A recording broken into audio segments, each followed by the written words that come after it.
সাভার উপজেলায় 3টি সংসদীয় আসন রয়েছে, যার একটি পূর্ণাঙ্গ আসন এবং 2টি আংশিক আসন। ঢাকা 14 আসন, যেটি মহানগরের সাথে অবস্থিত, সেখানে আমাদের সাভার উপজেলার 2টি ইউনিয়ন রয়েছে এবং 20টি কেন্দ্র রয়েছে। এছাড়াও ঢাকা 2 আসন, যেটি কেরানীগঞ্জের সাথে সংযুক্ত, সেখানে সাভার উপজেলাধীন 3টি ইউনিয়ন রয়েছে এবং 46টি কেন্দ্র রয়েছে।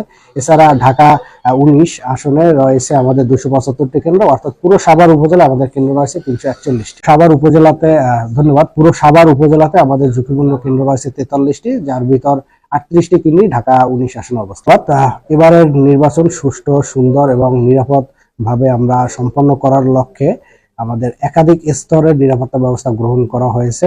বিশেষ করে আমি যদি আইন শৃঙ্খলা বাহিনীর কথা বলি, আমাদের এখানে সেনাবাহিনীর ঢাকা 19 আসনেই 3টি ইউনিট কাজ করছে, যা 3টি ইউনিটে প্রায় 10টি টিম কাজ করছে, সার্বক্ষণিক টহল দিচ্ছে।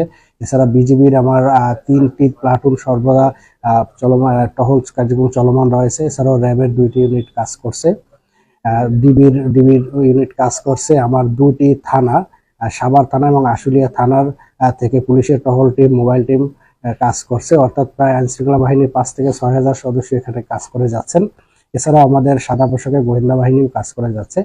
আর এছাড়া উপজেলা প্রশাসন থেকে আমরা প্রতিটি কেন্দ্রেই সিসি ক্যামেরার ব্যবস্থা করা হয়েছে এবং নিরাপত্তা লাইটও প্রদান করা হয়েছে। এখন পর্যন্ত কোনো বিশৃঙ্খল পরিস্থিতি বা নির্বাচনী আচরণবিধি লঙ্ঘন করেছে এমন কোনো অভিযোগ ঢাকা 19 আসনে পাইনি, এবং আমাদের গোয়েন্দা তথ্য বলছে যে আমরা খুব সুষ্ঠু সুন্দরভাবে নির্বাচন সম্পন্ন করতে পারবো। অর্থাৎ কোথাও কোনো আইন শৃঙ্খলার অবনতির আশঙ্কা আমরা করছি না এই মুহূর্তে। ধন্যবাদ।